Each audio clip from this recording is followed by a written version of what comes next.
এই দিনকে কেন্দ্র করে কোন রকমের এই পিকনিক বা ঢাকঢোল পিটানো আর এই যে তোমাদের সাউন্ড বক্সে গান বাজানো কোনো কিছু চলবে না ইনশাআল্লাহ। আল্লাহ পাক বলছেন, ইয়া আইয়ুহাল্লাযীনা আমানু, হে মুমিনগণ, লা তাত্তাখিযুল ইয়াহুদা ওয়ান নাসারা আউলিয়া, তোমরা ইহুদ এবং নাসারাদেরকে বন্ধু রূপে গ্রহণ করো। বা'দুহুম আউলিয়াউ বা'দ, তারা একে অপরের বন্ধু। ওয়া মান ইয়াতাওয়াল্লাহুম মিনকুম ফাইন্নাহু মিনহুম, তোমাদের মধ্যে কেউ যদি ওদের দিকে মুখ ফিরায় সে আমাদের অন্তর্ভুক্ত না, তাদের অন্তর্ভুক্ত। ইন্নাল্লাহা লা ইয়াহদিল কওমা যালিমিন, আর আল্লাহ পাক এই জালেমদেরকে কখনো হেদায়েত করবেন না। মানে আমরা যদি ওদের অন্তর্ভুক্ত হয়ে যাই আমরা জালেম হয়ে যাব, আর এই জালেমদেরকে আল্লাহ পাক হেদায়েত করবেন না। আল্লাহ পাক সূরা বাকারা আরো বলেছেন, ওয়ালান তারদা আনকাল ইয়াহুদ ওয়ালান নাসারা হাত্তা তাত্তাবিআ মিল্লাতাহুম, হে নবী, তোমার উপরে ইহুদের লোকজন এবং খ্রিস্টানরা কখনোই সন্তুষ্ট হবে না, কখনোই সন্তুষ্ট হবে না যতক্ষণ তুমি তাদের ধর্ম মিল্লাত গ্রহণ না করছো। আপনি ওদের সাথে তালে তাল মিলিয়ে নাচ গান করেন, তারা আপনার উপর সন্তুষ্ট হয়ে যাবে।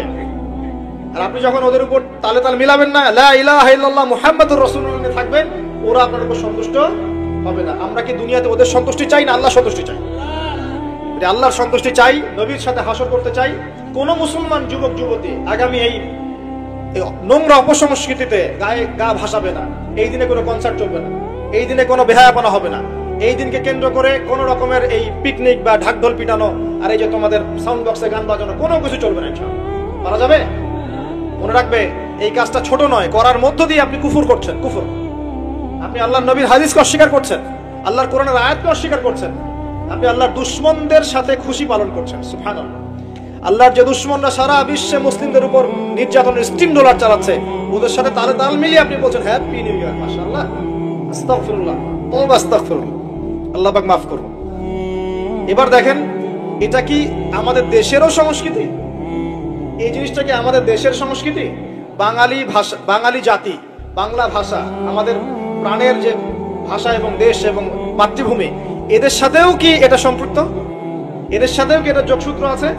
এটা ধার করা সংস্কৃতি, কথা ঠিক কিনা? ধার করা সংস্কৃতির চর্চা আমরা বাংলার মাটিতে কেন করব? আমাদের বাংলা সংস্কৃতি নাই, আমরা বাঙালি না, আমাদের ভাষা নাই, আমরা ভাষা নিয়ে গর্বিত না।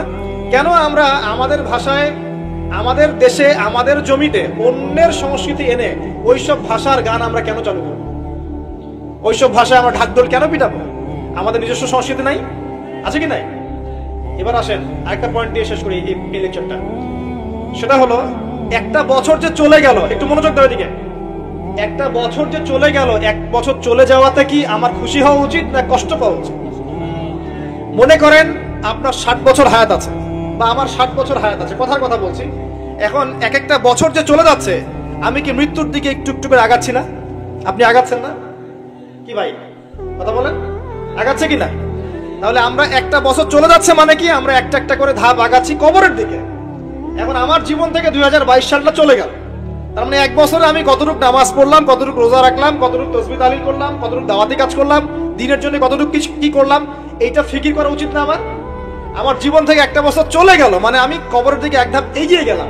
এখন এগিয়ে যাওয়ার খুশিতে আপনি আজকে উৎসব পালন করছেন। আস্তাগফিরুল্লাহ, কি বুদ্ধি মাথায় দেখেন। জীবন থেকে একটা বছর হায়াত কেটে পড়ে গেল, এটাতে সে খুশি হয়েছে এবং খুশি হয়ে সে উৎসব পালন করছে, কনসার্ট করছে, ঢাকঢোল পিটাচ্ছে এবং পিকনিক করছে। কত বুদ্ধি মাথায়! মৃত্যু কাছাকাছি আসলে কি মানুষ খুশি হয় না কষ্ট পায়? মৃত্যু কাছাকাছি আসলে মানুষ কি খুশি হবে নাকি আরো চিন্তা করবে, হায় আফসোস, এক বছর যদি আরো ভালো কাজ করতে পারতাম আরো ভালো হতো? কোনটা বলেন? আফসোস হবে না? অবশ্যই হবে।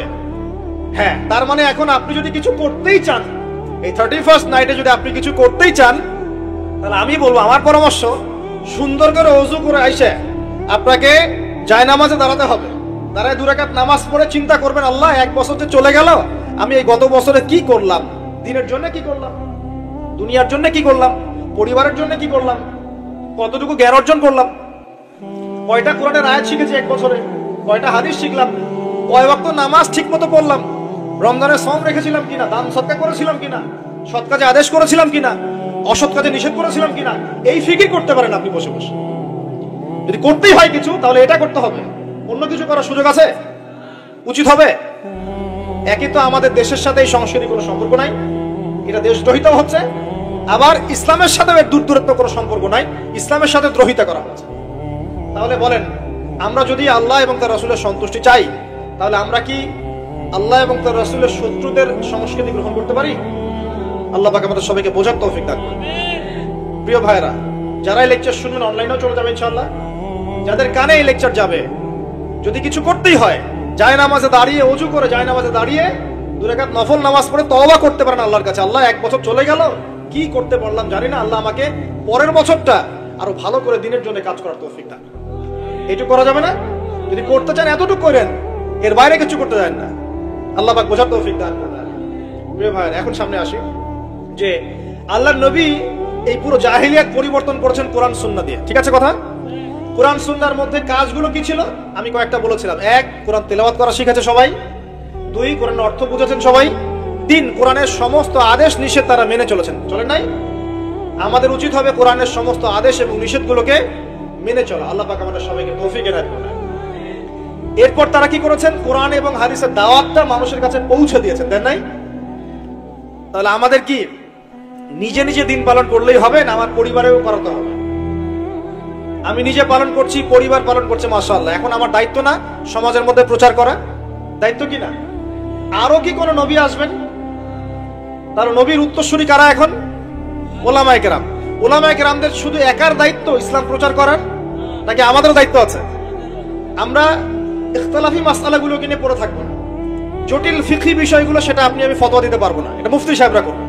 কিন্তু কমন জিনিসগুলোর দাওয়াত আমরা সবাই দিতে পারি কিনা? নামাজের দাওয়াত আপনি দিতে পারেন? আপনি হালাল খাওয়ার দাওয়াত দিতে পারেন? পর্দার দাওয়াত দিতে পারেন? আপনি এটা দাওয়াত দিতে পারেন যে আমরা সবাই 5 ওয়াক্ত নামাজ পড়বো, রোজা রাখবো, সামর্থ্য হলে হজ করবো, যাকাত দিব, এইটুক দাওয়াত তো আপনি দিতে পারেন, পারেন কিনা? মাদকদ্রব্য ছেড়ে দাও, মাদকদ্রব্য খেও না, সুদ খেও না, এই কমন কথাগুলো তো বলতে পারেন নাকি? বাল্লিগু আন্নী ওয়ালাউ আয়া, একটা আয়াতও যদি জানো তোমরা সেটা প্রচার করো। যদি আমরা সবাই মিলে দিন প্রচার না করি, দিনের অবস্থা আস্তে আস্তে কিন্তু সংকুচিত হয়ে আসছে। আপনারা কি বুঝতে পারছেন না যে অন্য ধর্মগুলো আস্তে আস্তে ছড়িয়ে পড়ছে? আমাদের এই গাফেলতির কারণে আজকে বহু মুসলিম ধর্মহীন হয়ে যাচ্ছে, হচ্ছে না? সত্য কথা বলেন, হচ্ছে কিনা? টাকার লোভে, চাকরির লোভে, হচ্ছে কিনা? এটা আমাদের গাফেলতি না? অতএব আমাদের সবাইকে শুধু আলেম ওলামার উপর দায়িত্ব ছেড়ে না দিয়ে আমাদের সবাইকেই দিনের দাওয়াতের, আম দাওয়াতের কাজ সবাইকে করতে হবে। আল্লাহ পাক তৌফিক দান। শুধু একদিনের ওয়াজ মাহফিল দিয়ে সব হবে? আজকে আমি আসলাম, 1 বছর আপনার সাথে আমার দেখা হবে না হয়তোবা, তাহলে কি এখানেই শেষ? একটা ওয়াজ মাহফিল দিয়ে সব হবে? ওয়াজের কথাগুলো সবাই শুনবো এবং মানার চেষ্টা করবো ইনশাআল্লাহ, এবং সবাই মিলে আমরা আমলও করবো, মানুষকে আমলের দিকে ডাকবো ইনশাআল্লাহ। আর সৎ কাজে আদেশও করবো, অসৎ কাজগুলোতে বাধাও দিব ইনশাআল্লাহ। আল্লাহ পাক তৌফিক দান করুন, আমিন।